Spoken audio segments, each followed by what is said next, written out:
All right, everybody, we're going to talk about reestablishing the black family. You guys hear me talk about the 70s a lot. I really love the 70s. Black people were really strong back in the 70s. A lot of good things happened in the 70s. A lot of strong families. But you see, they had a formula, they had a way of doing things to make sure that their kids turned out to be good people. We're going to talk about that on the O Drive. Up now, Dane.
Be late when you're my woman taking up my time.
All right, everybody, welcome to this night's broadcast of the Maximum Overdrive.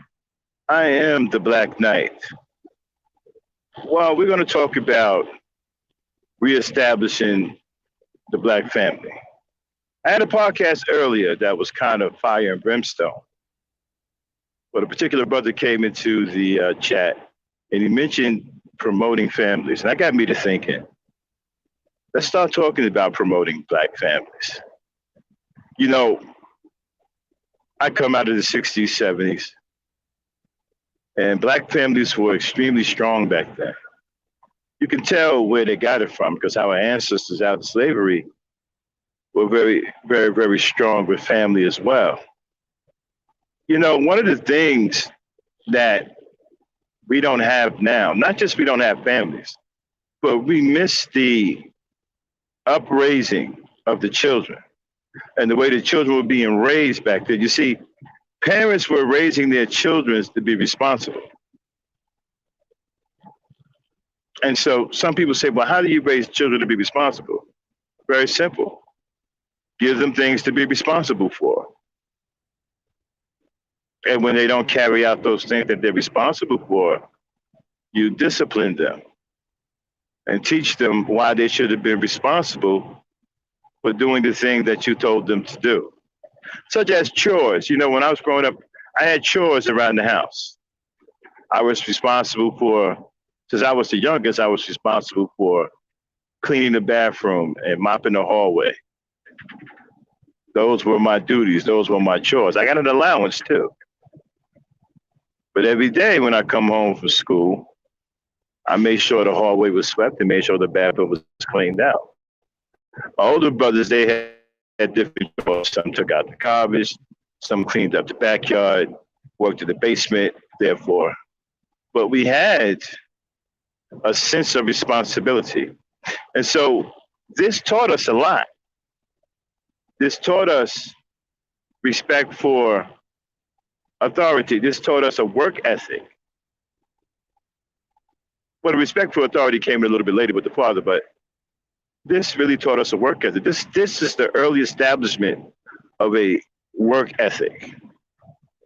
Getting into the mentality of working.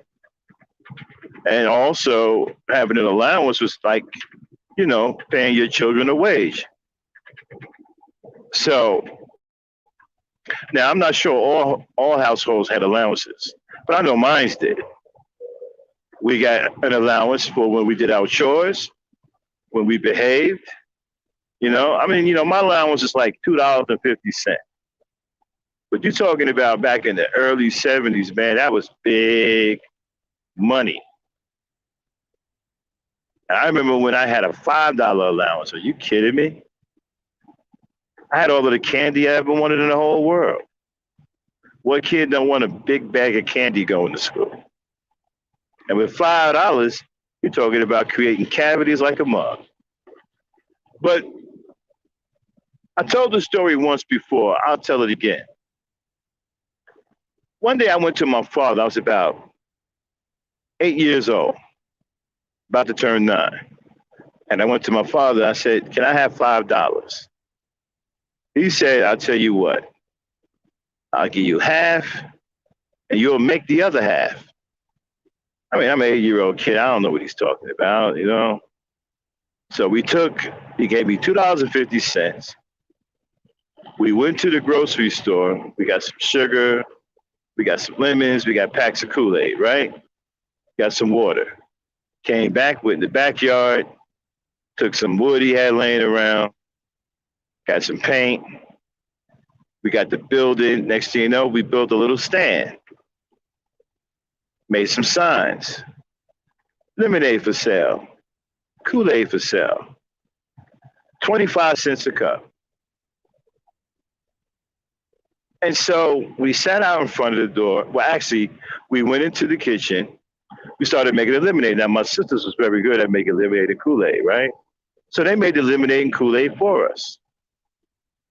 So we sat out there for the better part of half a day. I would say we started somewhere around 12 in the afternoon and finished around 5. And you know how much I actually made that day? Because it was a hot day in June. I actually made $30 that day.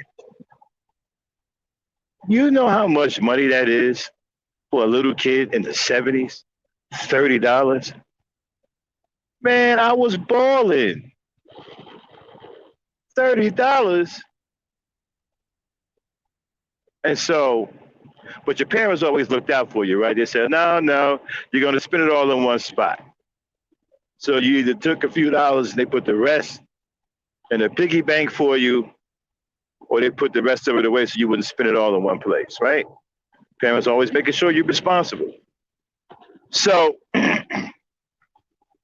I learned how to make money. Better yet, I learned how to create a situation that will allow me to make money. Now, some of you may not think anything about it, right? But when you understand the concepts behind these teachings, they're extremely powerful because they get stronger as you get older.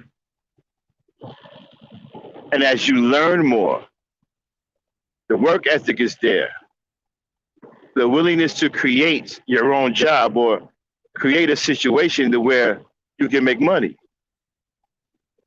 See, all of these things keep you out of the street. They keep you from stealing. They keep you from taking things. Well, that's still stealing. But they keep you well rounded and they keep you on the edge. Because now that you've learned that you can create things to make your own money, then you pursue more skills. Like briefly, I pursued carpentry. Briefly, I pursued welding. Welding was very, very dangerous, believe it or not. Those rods, man. I also briefly pursued electrician, which I thought was extremely complicated. Too many wires all over the place. Too much math for me. And, I pursued brick masonry. So I dabbled a little bit in all of these trade skills. I learned how to hang sheetrock. I learned how to paint walls. I learned how to sand and prime walls. I learned how to put windows in. I learned how to set up studs to frame out walls. Learned how to frame walls. Had my framing hammer and my tool belt.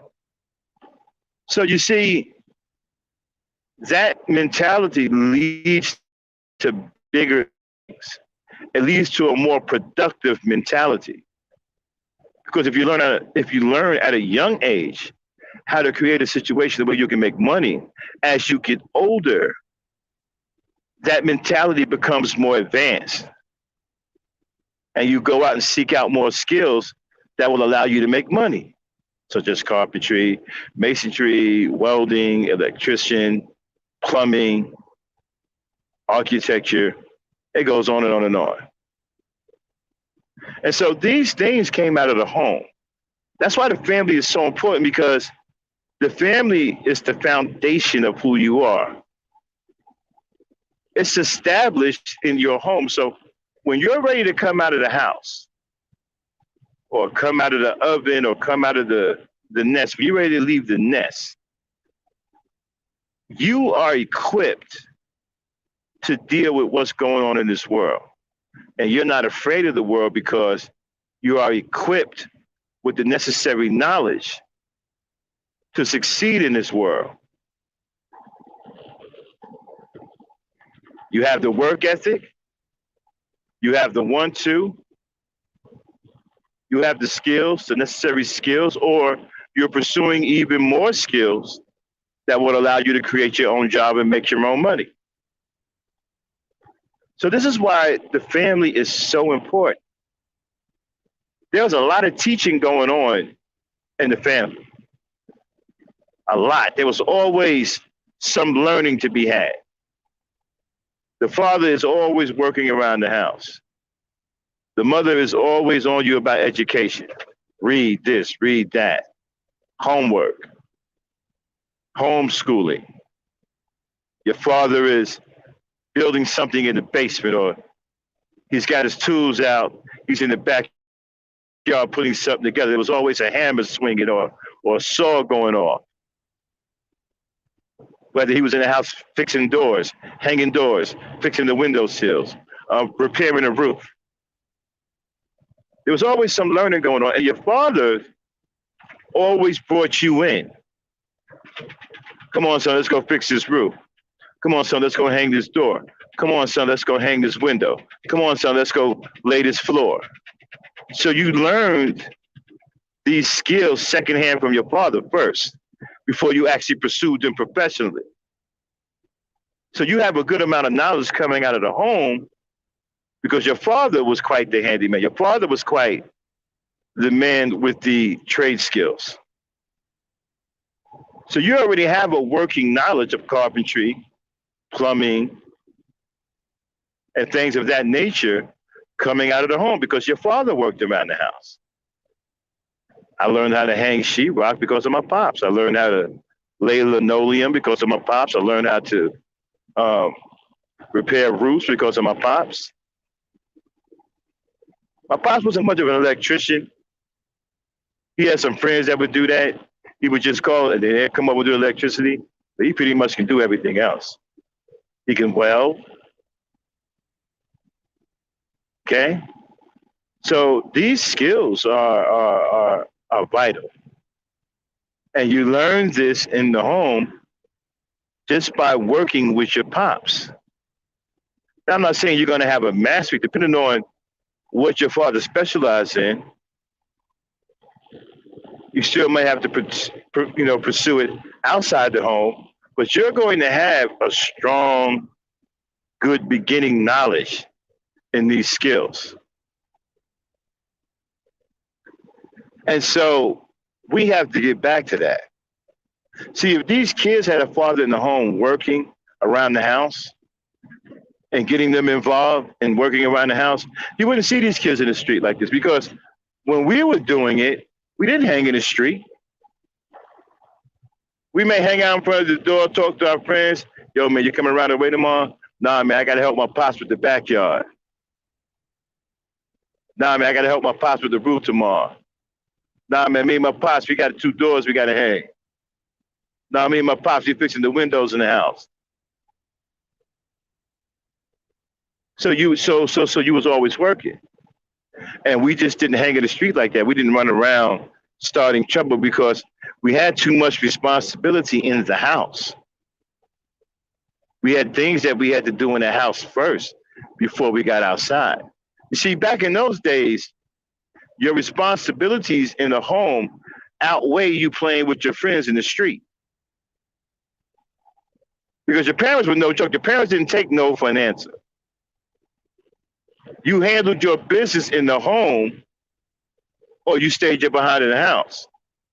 And if you stayed your behind in the house, you were still going to handle your business regardless, or you was going to get your ass whooped.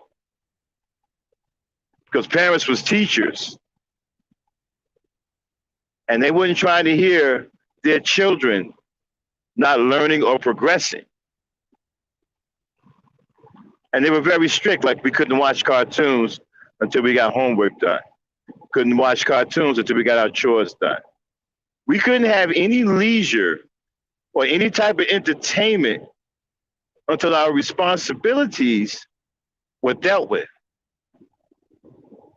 Making that a priority in our mind, making responsibility a priority in our minds. That's why many of us who come out of that era are responsible today, responsible men and women today, because of that upbringing. Now, there are some embarrassments that come out of my era who've turned their back on the teachings and have become effeminate and weak and cowardly. But for the most part, the men and the women out of my era are very responsible men and women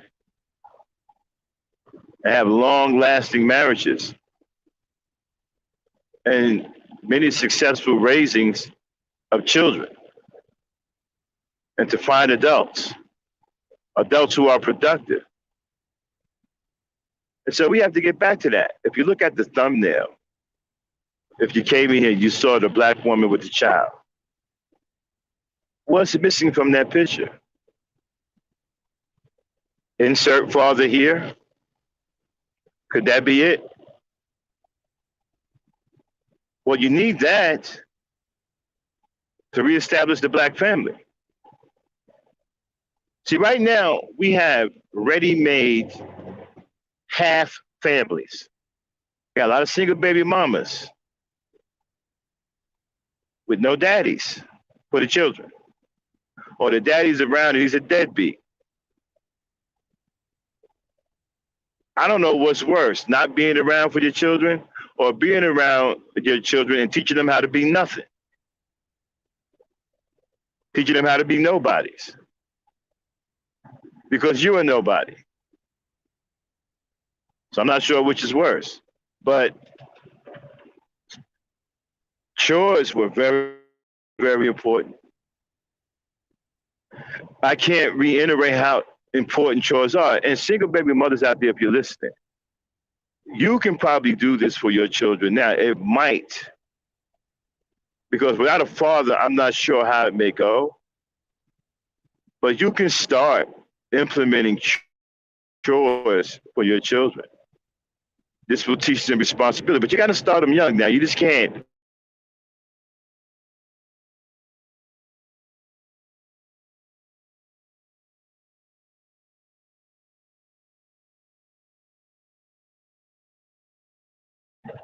15, 16 years old talking about it's going to be an issue. Before I go any further, let me get a sound check. Am I still coming in clear, Dane? Yeah, you had a brief pause, but you back clear. Okay, good, thanks. So at 15, 16 years old, coming to your child talking about, I'm gonna need you to clean up your room, and you haven't done that for 15 years, that's a bit much.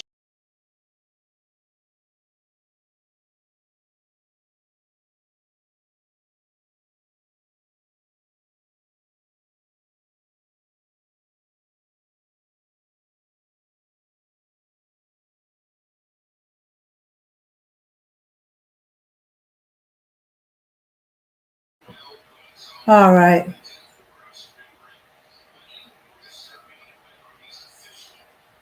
Okie dokie.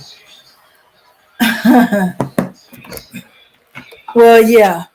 You always gotta start the children early with the discipline and stuff like that. Yeah, you can't come at it late. You can't come at it when they're teenagers, when they grown, when they tweens. Sorry about that, I fell off there for a minute. Hmm. And so, like I was saying, so you can't come at your child 15, 16 years old talking about some go clean up your room. That's a bit much. For your single baby mamas that got the young children, start them off early. Give them some little things to do, little chores. This will really go to help you, especially with boys. If you give boys responsibility, this will help them to develop into a good man. Give them responsibility. Implement the allowance system, but not a bribery system. Okay, not a bribery system. Okay, our parents let us know 100% clear that this was something that they were obligated to do. It was something that they wanted to do if you did the right thing. And they even went so far to tell us don't expect it all the time, because we're not going to reward you for doing what you're supposed to do.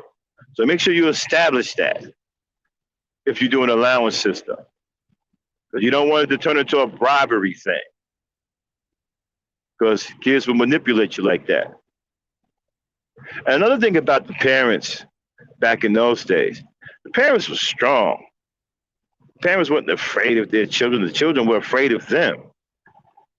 The parents were strong. The parents had no problem exacting discipline. And I mean swift discipline. Oh, you didn't have to wait. It came quick. The tolerance was low for unruly children. Parents did not tolerate unruly children back then. They did not tolerate sassy children. You said something slick under your breath, you got your breath knocked out. Then when you catch your breath again, you thought twice about saying something else under your breath. Parents did not play any kinds of games back then. So we have to get back to that. Now, when you fast forward to the parents today, I hear too many crazy things from these parents. One of the craziest things I heard was parents talking about they're their children's best friend. Okay, y'all, I don't know what you're doing there. I don't know what that is. That can't be anything black. Black people don't do that. Best friends with your children. What is that? Is that some European influence? It certainly isn't black. Parents wasn't my best friend. Matter of fact, parents back then told you straight, look, they would tell you, I'm not your friend. They made that very clear. They told you, I'm not your friend. I'm your mother. I'm not your friend. I'm your father. Best friends with your children? I don't know what that.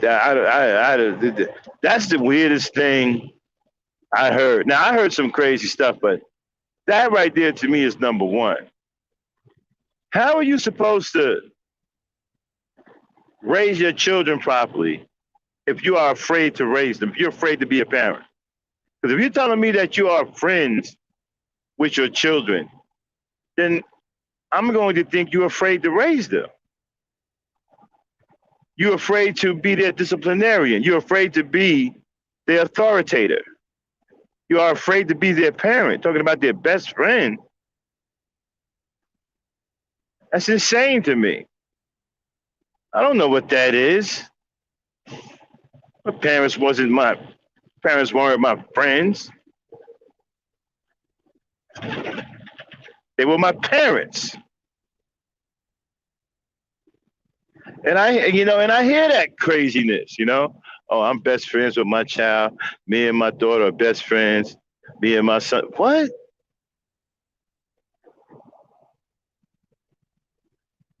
No, I don't know what that is. So the second thing I hear is I'm going to make sure my child looks good going to school. I don't care what grades my child gets, as long as he or she looks good. So I knew a mother because I was mentoring one of her sons,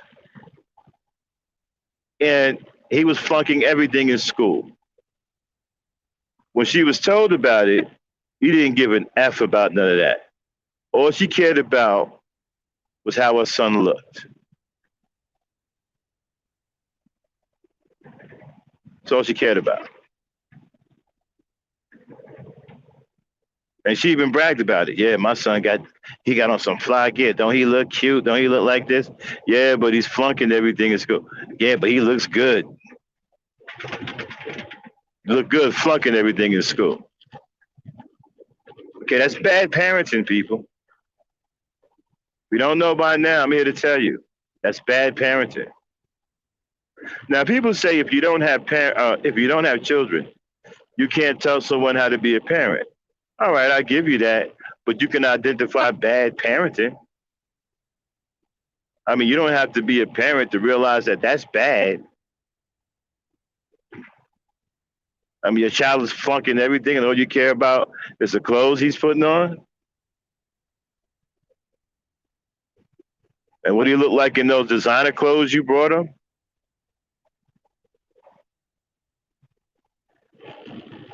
It's bad parenting. I'm gonna tell you something else is bad parenting too, right? Letting your children get away with too much stuff. Children are supposed to be disciplined. Now, nobody's saying that you're supposed to brutalize your children or anything like that. Because we got into a thing in here before when someone had a problem with discipline. Children should be disciplined. Okay? I went to school in the time where they had corporal punishment. And when parents came to school, if you was cutting up, you didn't want the teacher to call your parents. Because the teacher called one of your parents, they come to the school and you're going to get a butt whooping in front of the whole class. Those things took place back in those days. I come out of that. I remember when teachers carried paddles and they could hit you with those paddles. Everybody from the principal to the security guard had a paddle. So The discipline was very strong back then. That's why you didn't have a lot of crazy children come out of my era, because of the discipline and the strong upbringing in the families. And so the family is very, very important, and it's powerful in a child's life. It's vital in a child's life, because your child pretty much learned who he or she is and learns how the world works in the home by being taught by the parents. My mother and father told us about what went on in the real world and what to expect when we get out there. And every time we went out there and encountered something, we brought it back, learned about it, and was able to deal with it because we had the knowledge. Your parents is always teaching. I like to say being raised is like being in a school. It's like going to school twice. You go to a school outside the house, and then you come back home to school. A live-in school. Because your parents are always teaching. I don't know what these parents do today, but back in those days, parents taught a lot. And even when we go around my friend's house or something, right? And we hang out, and his father's outside, he would start teaching all of us. You always seen the boys sitting down and the father standing up teaching us lessons or teaching us how to build something or fix something. See, back then, men talked differently back then. They told their sons, listen, boy, you got to learn how to do this. Ain't nobody going to do it for you. You got to be able to do it for yourself. Nobody's going to feel sorry for you if you're handicapped, can't walk. You got to learn how to do things yourself. You got to be strong. Fathers talk like that back then. While they was teaching their sons things. I don't even know if fathers even talk today to their children because we got so many absentee fathers. There's no telling when the last time a father said something to his son.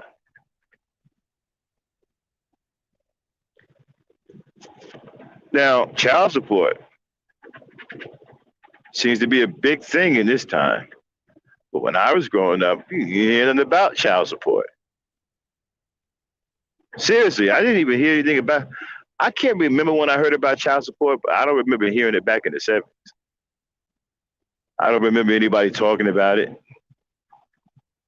I don't remember hearing a woman saying, well, I'm taking up for child support. Didn't hear those things. I'm not saying it didn't happen. I'm just telling you, I didn't hear it. Men took care of their kids back then. Matter of fact, not only did they take care of kids, they took care of kids that wasn't even theirs. I mean, back then, the sister that came with already 2 kids, she was in big time play.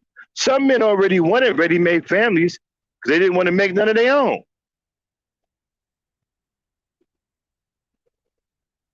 And a lot of brothers back then had that village mentality. So they believed all of the children in the community was their children. And they taught these children and raised these children.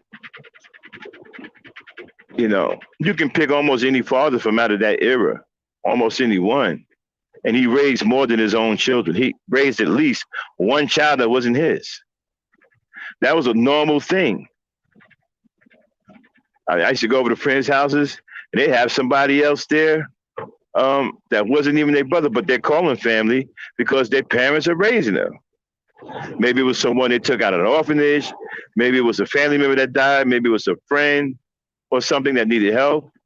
People were willing to help back then. Black people, the quality of Black people back then was just uber. Black folks cared about each other. They cared about each other's kids. I mean, that was the first thing that came out of people's mouths. What's going on with those kids? Get those kids out the street. Did those kids eat? Everybody was concerned if the kids ate. And so now how do you think a community got like that? You think that all of a sudden one day the community just was like that? No. You know what builds communities like that? Strong families. Because those families make up that community. So if the families are strong, the community is strong. If the families are weak and broken, then the community becomes weak and broken because the families are the community. They make up the community. And so you had these strong families. So the community was pretty strong, and the community had a lot of unity in it, especially amongst the parents. You can go down to any given block back in the day, and the parents stuck together. All of the parents on the block knew each other. Not all of the neighborhoods, but most of them. They all knew each other, and they all looked after each other's kids. We have to get back to that. That thumbnail you see, back in the day, that thumbnail had a father in it.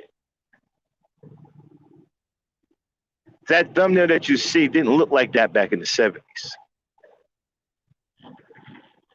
It didn't have just a single baby mama and a child. It had a father in that picture. That's what we have to get back to. Insert father here. Fathers have to be reinserted into the relationship with the Black woman to help reestablish strong families. They say the woman is the backbone of the family. The father is the foundation. Without the foundation, the backbone has nowhere to stand. Backbone can't hold up with no foundation. Nothing can hold up without a foundation. The father is the foundation on which everything is built on top of in the family. It's his broad shoulders that carries the family.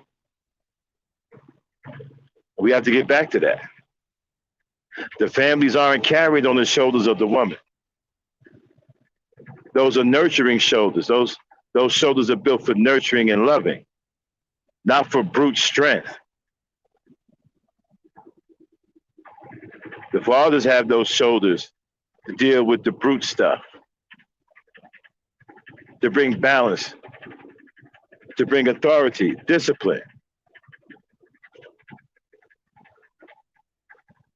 cohesiveness. Fathers are practical. They bring a bunch of practical knowledge to the situation to balance out the emotions coming from the mother. The father is extremely important. Without the father, we can't establish the family. We got the mothers. We got plenty of baby mamas. We need some daddies to pair up with these baby mamas so we can reestablish this strong Black family so we can rebuild our communities. If you rebuild the Black families, you will fix the communities. Because the families are the community.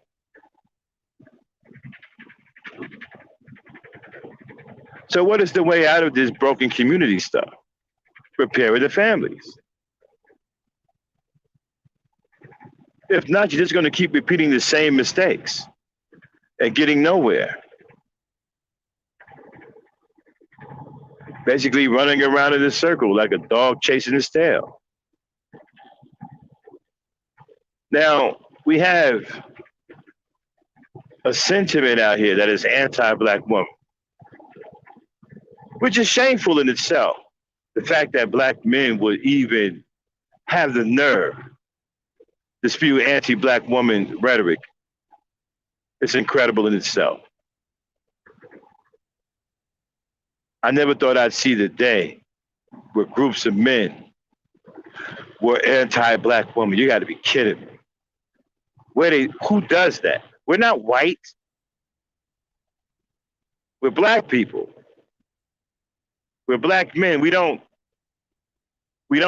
promote anti-Black woman rhetoric. We don't do that.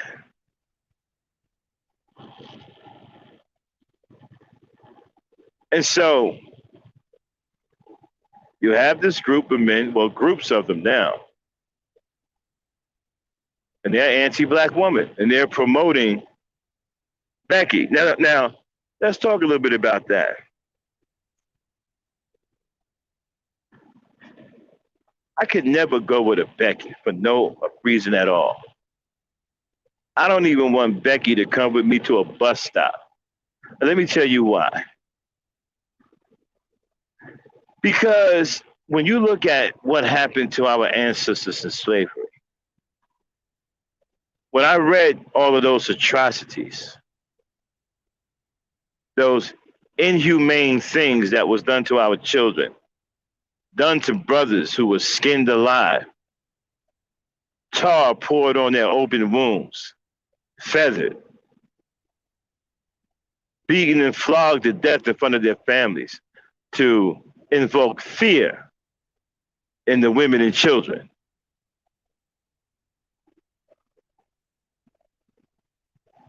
And what they did to our young children, using them for alligator bait and raping them and doing all kinds of inhumane things to them. And your Beckys were knee deep in it. There were unmarked graves under homes where plantations used to stand, where there are a lot of our ancestors buried, the babies who were murdered by Beckys in cold blood, while their mamas watched and couldn't do nothing about it. Sometimes while the whole family watched.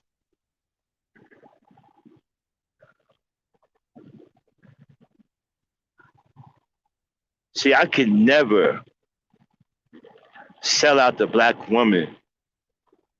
I could never sell out my black people because of that. See,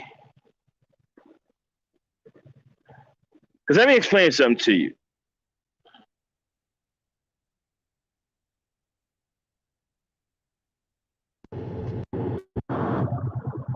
Before I go any further, mic check,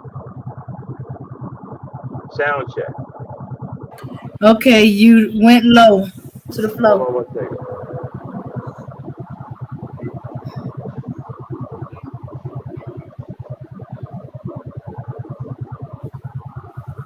All right, am I back? No, still on the floor. Hold on 1 second, I'll be right back.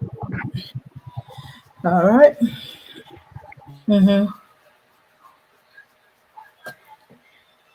Yeah. Horrible, atrocious, done out of jealousy.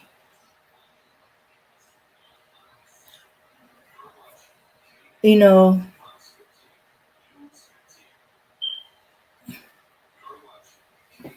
horrible abuse done. Not to mention, when the master wife had authority, she could sell the slave that. Okay, can you hear me? Okay, and so, like I said, looking at the history of what happened to our people, I could never love a Becky. I could never bring myself to sell out my people. Knowing what they went through, knowing what our ancestors went through, knowing the atrocities that they suffered, and those children being brutalized like that, fed to animals, some even fed to crocodiles while they were alive, and were eating and was swallowed up whole while they were alive. Imagine how frightened the child was. See, when I think about all these things, it broke my mind. I could never look at a Becky in any kind of loving or affectionate way. You got to be kidding me. Seriously? And so when I hear sellouts like Harry Belafonte and, Quincy Jones, people who know our history and have chosen to just sell out and have the nerve to call this murderous maiden a status symbol. The same status symbol that got Emmett Till barbarized before he died. The same status symbol that murdered countless innocent children during slavery and have lied on countless black men and got them murdered. That's your status symbol. And so when I see these guys are a special kind of sellout to me. I'm like, wow, man, I don't listen. You going with a Becky, that's your prerogative. But I'm gonna tell you right now, I see you with a Becky, you calling her your woman or whatever. I got no more respect for you. And you could have been my best friend. We could have known each other since we were kids. You show up with some Becky, we're done. Because as far as I'm concerned, you've turned your back on her. You sold out. And you don't give a F about the suffering that your ancestors went through and what they endured. And you're no different than the taskmasters who brought on that suffering.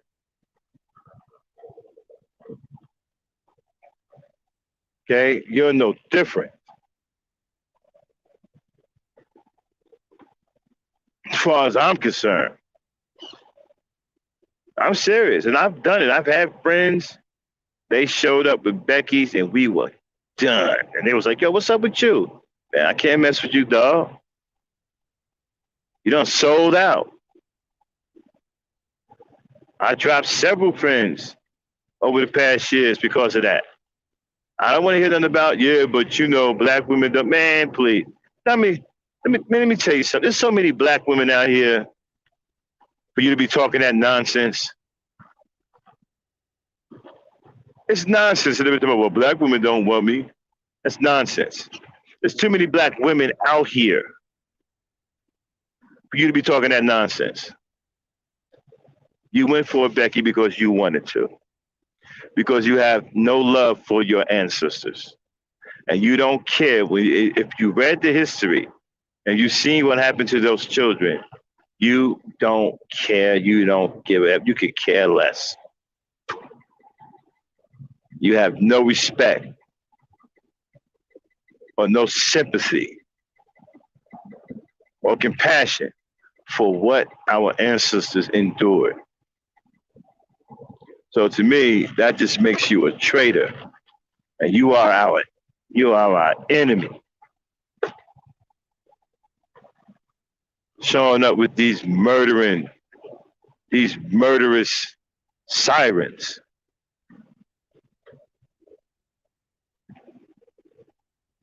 And don't care if she gets you murdered.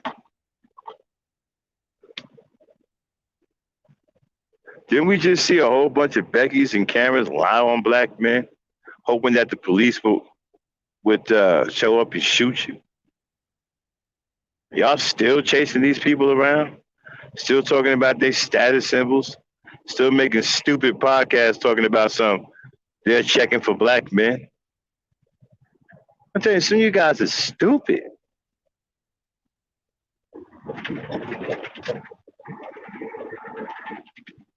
Even when she's in your face talking about she don't desire you. You still have to, you guys aren't delusional. I guess you're not delusional because if you come out in the open and have declared your love for Becky, I guess you feel ain't no going back, right? So you may as well be delusional and say that the Becky that don't desire you, she's lying.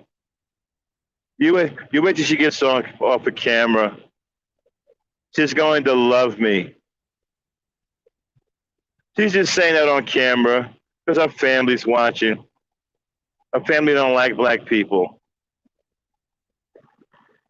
But when she get off that camera, she's going to love me. Some of you guys are that delusional. And I tell you, man, Quincy Jones, unreal. That was a man I used to respect until I found out that he was a sellout. And a really bad one at that, too. He one of them sellouts that believe that black women can do nothing for black men but hold them back. Same thing as Harry Belafonte. Harry Belafonte told Eartha Kitt that a black woman can do nothing for a black man but hold him back.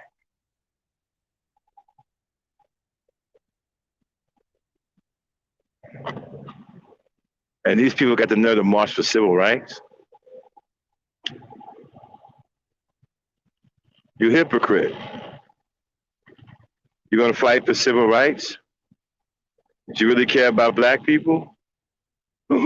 Or did you care about the right to be with Becky's? You know, shout out to Cynthia G for pointing this out about civil rights. I didn't think anything about it until I heard the beautiful Cynthia G bring this up.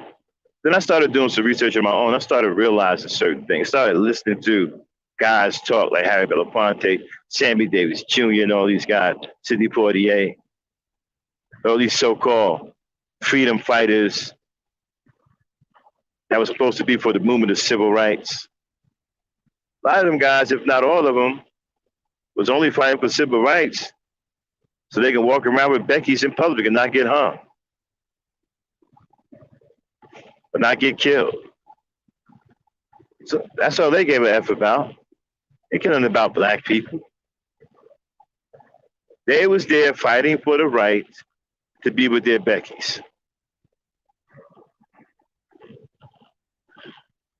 I don't know the history and see the atrocities that took place and don't feel anything.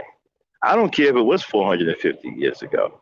It could have been 1,000 years ago, for all I care. It could have been 50,000 years ago. How can you not feel a thing? When you read about what those children endured, what those mothers endured, what them brothers endured on those plantations, those brothers were being brutalized badly too. I mean, they was getting taken out in some of the worst ways that you can imagine in front of the black woman. Now, this goes to people saying that the black woman is teaching the young boy how to be effeminate. They said it came out of slavery when she used to dress the boys to look like girls and make them act passive. Well, when you have case after case of your strong man being broken down to nothing and being horribly brutalized right in front of you, being mutilated right in front of you. I mean, that kind of fear is going to cause her to protect her sons. Even if she has to do something drastic and desperate. She's not looking at it as, oh, I'm going to teach my boys to be effeminate. She's looking at it as she's trying to save her boy's life. Because this vicious, cold-blooded, heartless taskmaster who seemed to have no regard for black life is going to do some really bad things to her son. Some really horrible things that won't allow her to sleep at night. So she did what she can do to protect her male children. And I'm gonna tell you something. A lot of y'all want to scream on her and say crazy things to her. Had they not did that, a lot of our family wouldn't be here today. A lot of our families came out of that stuff. A lot of our male family members wouldn't be here today. And we probably wouldn't be here had she not did that. So you have no idea how many generations of men that she saved doing that. Now, instead of understanding what she did to save lives, and you coming back to reestablish the male mind, you want to go make fun of her and talk crazy and say that she made you this way. She made you go after other men, which is absolutely BS. You guys love other men because that's what you want to do. That's why you don't love women, because you're too busy loving men. You guys have heard me say this before, and I'm going to continue to say this. This is my calling card. Love is for women and respect is for men. You give women your love and give your men respect.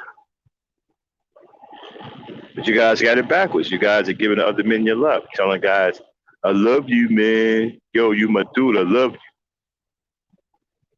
What? It's the kind of ridiculous stuff I'm talking about. That's why many of you are effeminate now.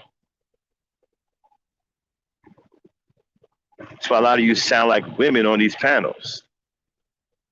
I mean, I heard a panel one time, and before I could even see who was up there, I thought it was all women. It was 8 people up there. I thought it was all women. 5 of them were men. But before I saw who was on the panel, I thought it was all women up there.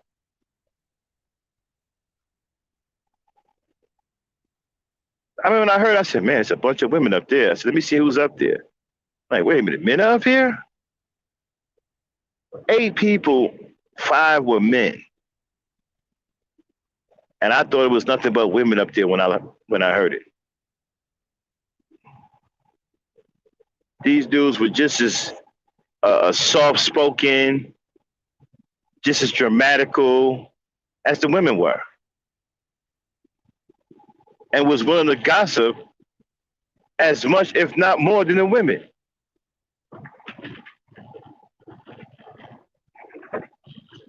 I'm telling you, the only thing was missing was you couldn't see the dudes rolling their neck and snapping their fingers. They probably were doing that too.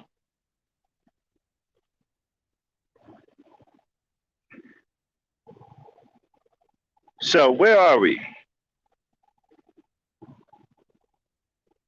We are reestablishing the black family, right? We have to reestablish the black family. That is what's going to allow us to rebuild the black communities. Because the families are the community.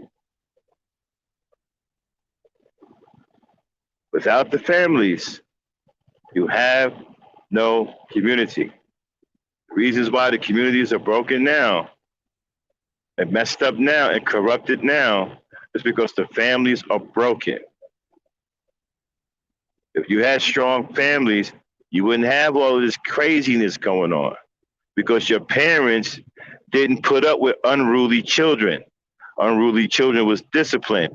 They were taught. Children were taught different. Children were given responsibility. It was a whole different vibe back then. Whole different vibe. You understand? So it's something that we have to get back to. If we're going to turn this thing around, that's the way we turn it around. It's not going to turn it any kind of way. I'm sure some of you got European ideas in your head. They done told you. But every time you listen to them, you're not going to get anywhere. You see, you have to understand something. I don't know why black folks keep thinking white people have our best interests at heart. Keep coming up here with their talking points. Keep talking about what they're about to do. You know, keep talking about they're doing this and they're doing that. They're not doing anything in our best interest. Oh, yeah, it may look like that at some time, but trust me, it's not. They don't care anything about us like that. Why would they? Okay, let me ask you guys a question. Why would you think, after all they did to us, that they will want you to prosper over them. Are you insane? And here's another thing. When they teach children, and our children go to their so-called institutions of higher learning, do you honestly believe that they're going to train their children or teach their children, or I'm sorry, to train our children to outsmart their children or to be smarter than their children? You actually think that that's going to happen? They're not going to do that. And for y'all who keep believing that white folks are here for, they the great white hope and they're going to do this, I don't know what to tell you, man. You guys need to cut it out. Yeah, I really need to cut that shit out.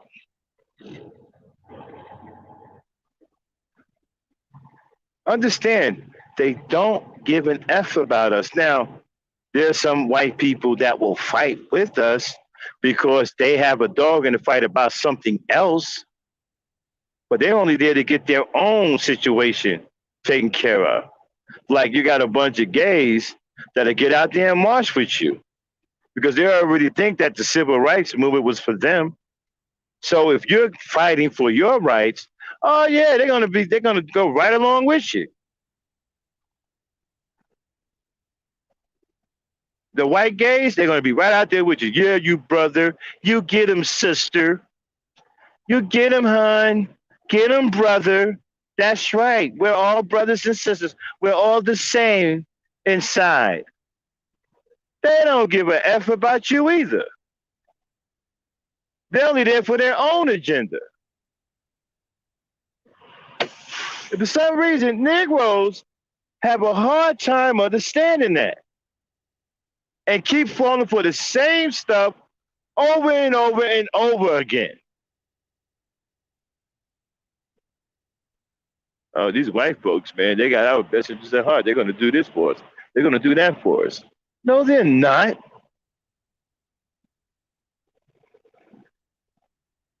They're trying to do anything for us.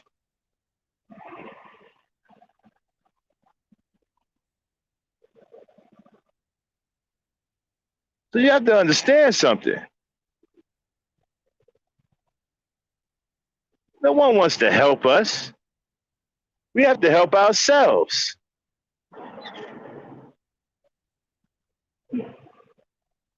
We have to help ourselves. No one wants to help us. No one wants to be the one to say, well, I help black people and be cut off from the rest of their own people. You think white folks want to lose? White folks got a lot of money, right? A lot of generational wealth that they stole. You ever see what happens to a white person when they get cut out of a will? They lose their minds.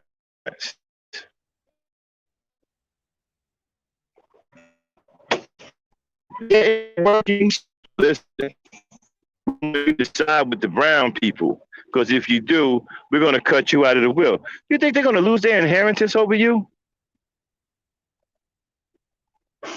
And some of you who with these Beckys, you seem to think that that's a get along with Whitey free card. I mean, you got your own game of Monopoly going on. Your own game of chance. Every chance card you pick says, get along with Whitey free. That means you ain't got to take an ass whooping. You ain't got to get shot by the police. You don't have to be racially profiled. So when you get pulled over by a cop, just show them that card. Hey, officer, I have a get along with Whitey free card. You're supposed to let me go.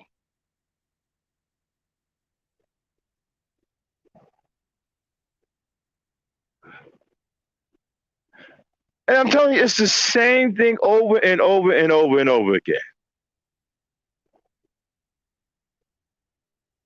You guys still won't learn. You still think that these white people give a F about you, and they don't. They could care less. They're only using you for their own personal positions in life, their own personal gain. Listen, they love publicity. They love publicity. They do what's trendy, right? If saying that they are George Floyd is the thing to do, they're going to say it. If sounding like you care about black babies is the thing to do, they're going to sound like they care. They're just going to go with what's trendy. They're not doing it because they care about you. They're doing it because they care about their own image and their own status in life.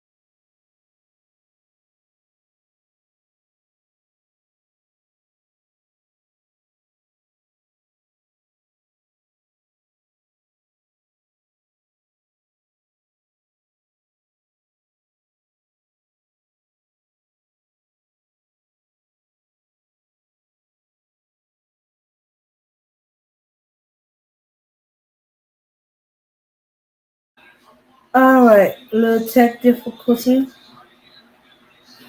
All right. So, mm, yeah, the reestablishing of the black family. Hmm.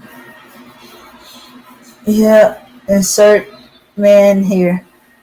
Insert black man, black father, and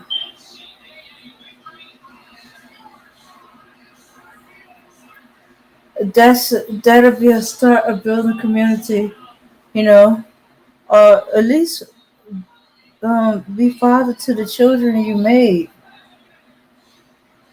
You know, father to the children that became part of your family through marriage or otherwise. Shoots. Be mentor in the community.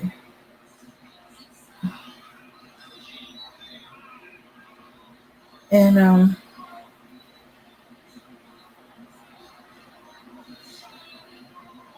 yeah, because everything is handed on the black man, the black father. The mothers are doing what they with their part. Now it's time for the father to step in. Hey, Max, you back? Yeah, I'm back. Sorry about that, y'all. I got knocked off. All right, y'all. Then you want to say I'm at the end of my rant. You want to jump in here with me, or Um, all I got to say is, a lot of y'all keep saying what y'all need to do. Y'all need to be father to your children. You know, take care of your family. Hmm. right, right? And the thing about it is that we're about to get out of here, but we just want to leave you with this. Then get the music ready. We want to leave you with this: is that all of this can be stopped just by reestablishing the black family. All this chaos that you see out here right now can stop this stuff dead in its tracks if we reestablish black family. That's how powerful black family is.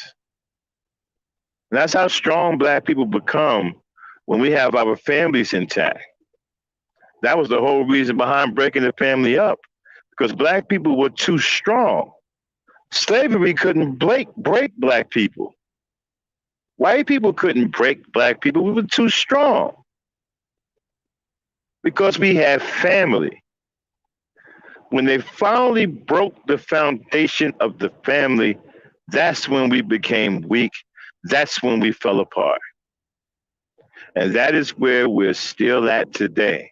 We got to fix the foundation, repair the foundation, and rebuild the family. What did I say the foundation was? The foundation is the father. Who's missing from the home? The father.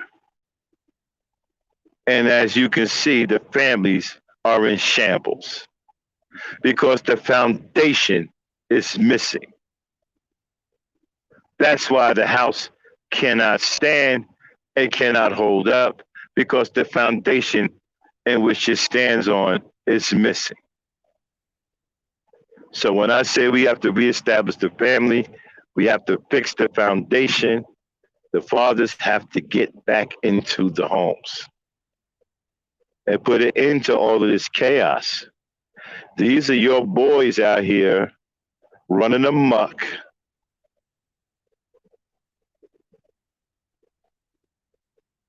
And hurting and killing other black people. This wouldn't be happening like this if you were in the home where you're supposed to be, doing what you're supposed to do. And with that being said, I want to say peace, power, and unity. Thank y'all for tuning in tonight. Hopefully that I gave you something to think about. Dame, get us out of here. Shout out to Yeti Black.